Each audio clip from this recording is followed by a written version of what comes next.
Dr. Tuba, you can start. Assalamu alaikum and a very good morning to good evening to all of you. I'm Dr. Tuba Farhan, and today the topic of my webinar is Research Methodology Mastery. Let me introduce myself first. I did my BDS and then 4-year master's program, MDS in Science of Dental Materials from Dow University of Health Sciences. With pride, I am research supervisor. Let's delve into the topic. I'm unable to change my slide. Just wait a moment. Okay. Let's begin with the objectives of this session. You'll be able to understand at the end of this session about all the understandings regarding research methodology. You'll learn how to write each part step by step, apply it in your synopsis or article, explore real examples from dental research. Am I audible? Yes, Dr. Tuba, you are audible. Okay.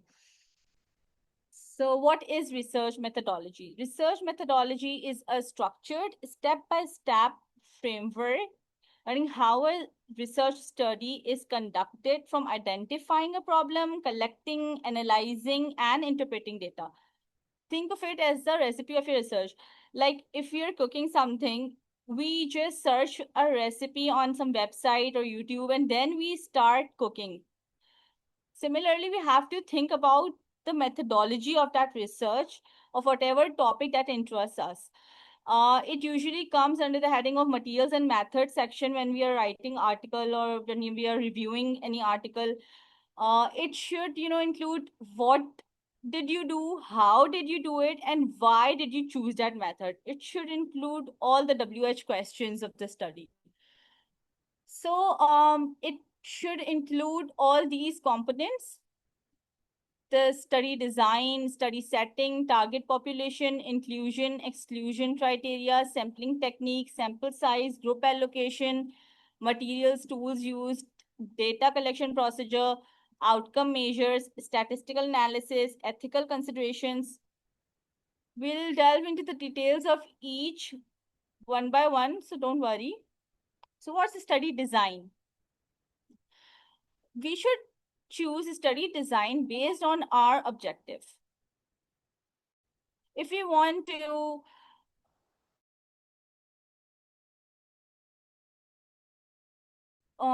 wait, I should just to study prevalence of any disease. If we want to see how much that particular condition is prevailing in a particular population, we go for prevalence survey. So the study design would be cross sectional. If you want to test a treatment, for example, if you want to check effectiveness of mouthwash, effectiveness of any cleaning tool, any drug, we go for clinical trial. If we want to test materials like surface hardness of composites, flexural strength of GIC or composites or any other restorative material, degree of conversion of any restorative material, SAM analysis, this all comes in vitro lab study. If you want to see perceptions of students regarding anything like about online learning, it comes under the heading of qualitative. I'll go in much more detail of study design. It's actually the overall plan that links your research questions to data collection and analysis. It's like selecting the right impression material for the right case. It must match your study's purpose. We should write it when we are writing an article. It should be written like this was a cross-sectional analytical study. Whatever the study design is, we should write it accordingly. Research design is a framework or blueprint for how you will conduct your research. It depends on your objective, available resources, time, and type of data. Now, what's the purpose of research design? To organize how data will be collected, ensure objectivity, validity, and reliability. It allows replicability. Anyone should be able to reproduce the study by reading the methodology of your article. It should be very clear, logical, and just. Again, I'm going in little more detail of types of research designs.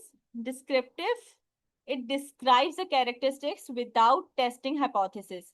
For example, surveys that are being conducted on awareness of any disease, like awareness of oral cancer among patients. Then other type is analytical. Analytical study type shows exploration of associations or causes. For example, study on relation between smoking and periodontal disease. Experimental design type involves intervention to test a hypothesis. Whatever we are testing in laboratories come in this category. RCT, for example, RCTs, randomized control trials, comparing two types of toothpaste. Observational design type, it includes no intervention. You're just observing at one time, monitoring oral hygiene practices in children. Cross-sectional study, it's a one-time study, data collected at one point in time. It's fast and inexpensive. It's used in service and prevalence studies. Mostly, PRIDE is also involved in cross-sectional studies for now. Here is one example, prevalence of dental fluorosis in children aged 6 to 12 in Tharparkar. Okay, let's go for a case control study. It's a retrospective study. It compares patients with condition, with disease, with, they are called cases, and it compares it to the controls, that is without condition. It's good for rare diseases or outcomes. For example, association of oral leukoplakia with betel nut chewing, a case control study. You know, oral leukoplakia doesn't arise automatically, like for without anything. Obviously, there is a cause, and it's not even rapid. It's associated with something that has been done in the past. So, association of any disease with any habit that's been done in past comes under this case control study. Cohort study is prospective.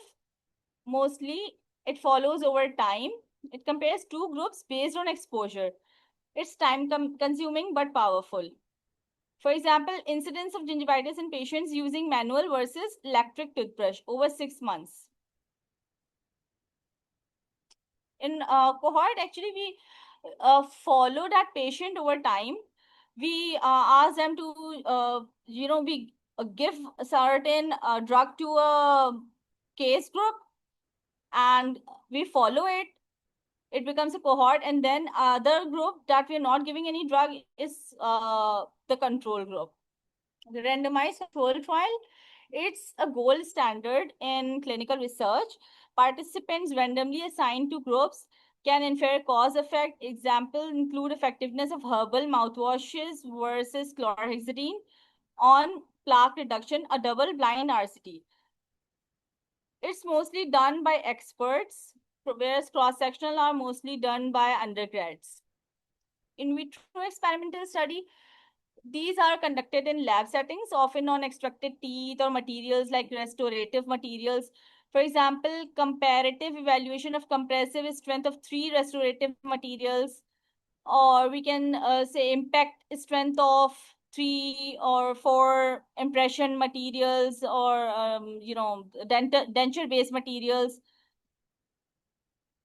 Qualitative research, it includes non-numeric data. It focuses on thoughts, experiences, perceptions. It uses interviews, focus groups, for example, perceptions of pain during scaling among patients with and without dental anxiety.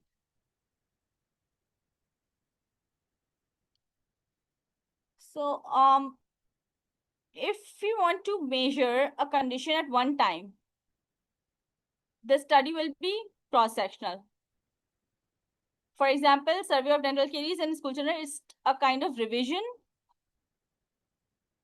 If you want to test a material in lab, it will be an experimental study. For example, in vitro bond strength test. If you want to observe a natural habit, you're just going to observe, so it will be an observational study.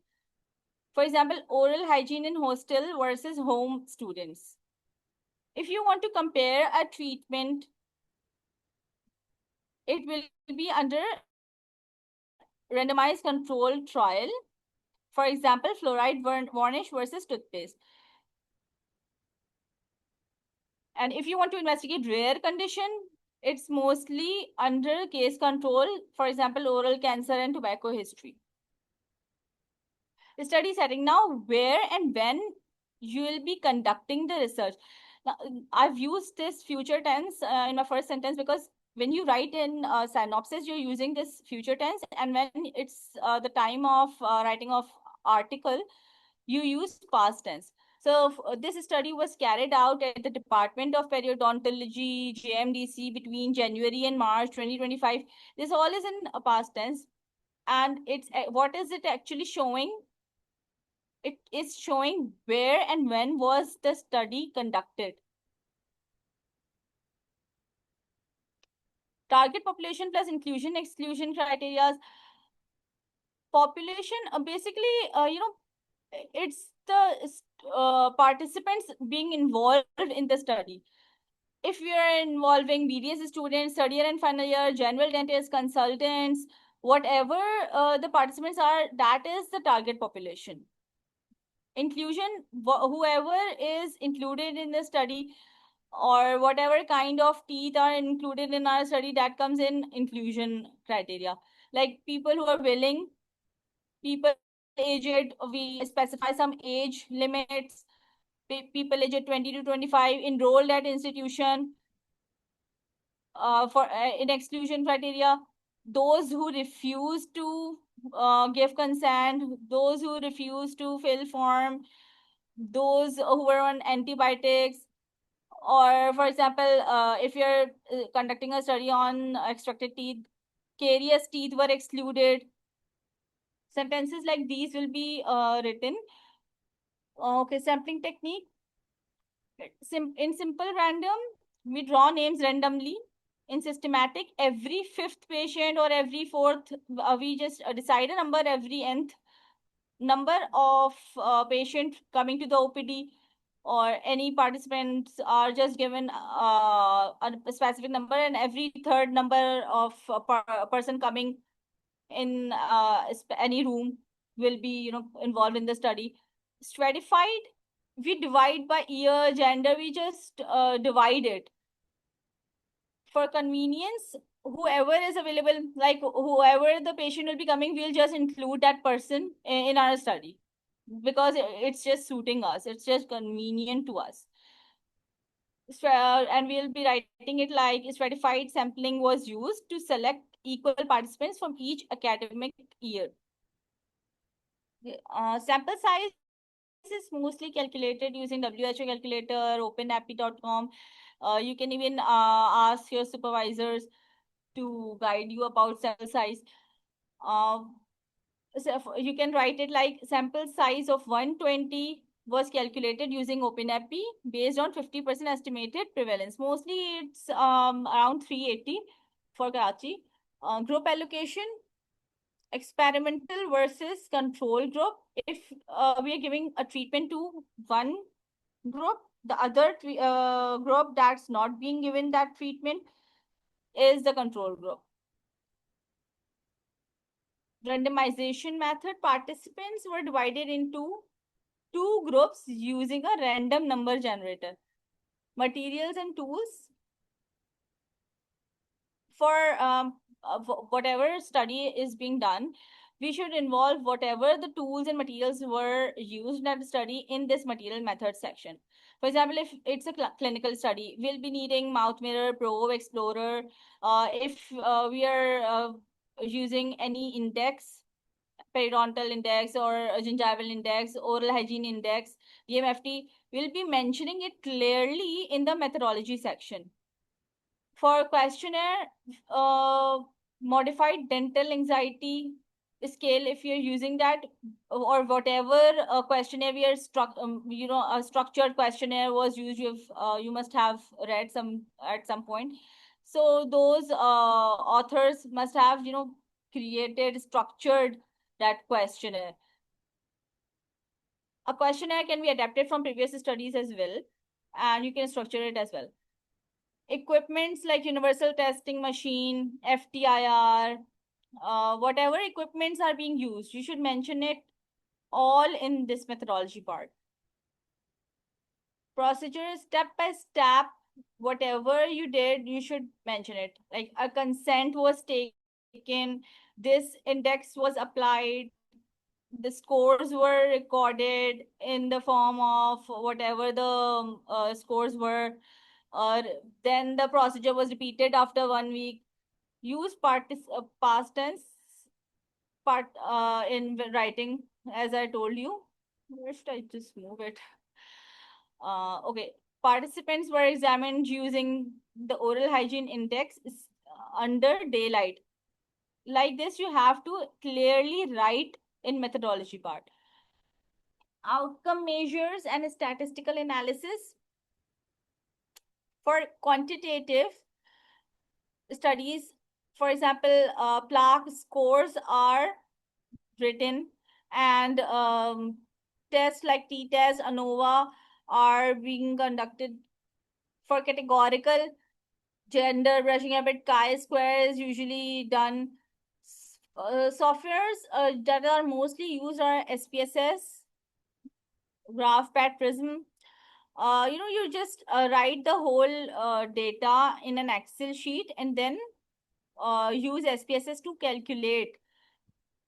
The SPSS and this statistical analysis part will be explained in your next webinar, inshallah. Anyway, you can just write it like data were analyzed using SPSS version, whatever version you used. An independent t-test was applied. Whatever test was applied, you just write it with whatever significance factor. P-value less than 0.005 can also be chosen. It depends on your study, whatever is taken as significant. Ethics and plagiarism. Ethics are very important.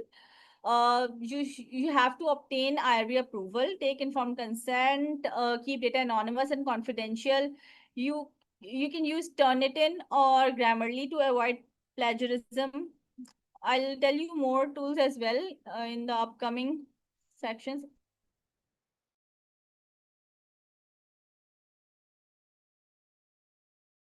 This sample methodology paragraph. This is a sample methodology to just make you understand what the general concept is.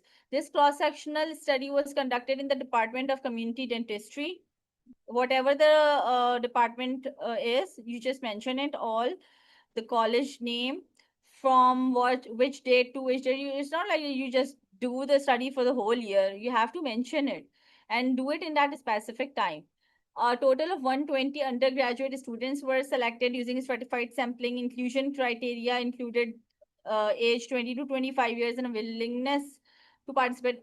Oral hygiene index simplified and a structured questionnaire were used. Clinical examination was conducted under daylight. Data were analyzed using SPSS version this. Independent t-test was applied to compare mean scores. You have to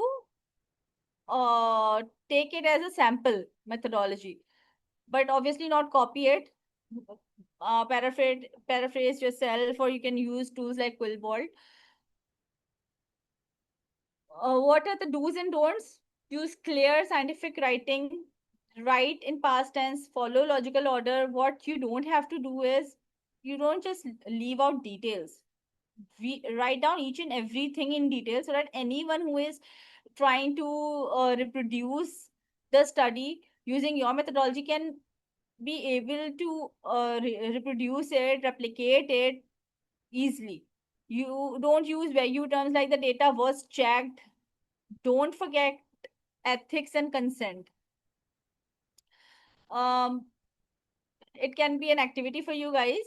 You can write a draft methodology for your synopsis on any topic and collaborate and ask Dr. Farooq, and you can send it to the email.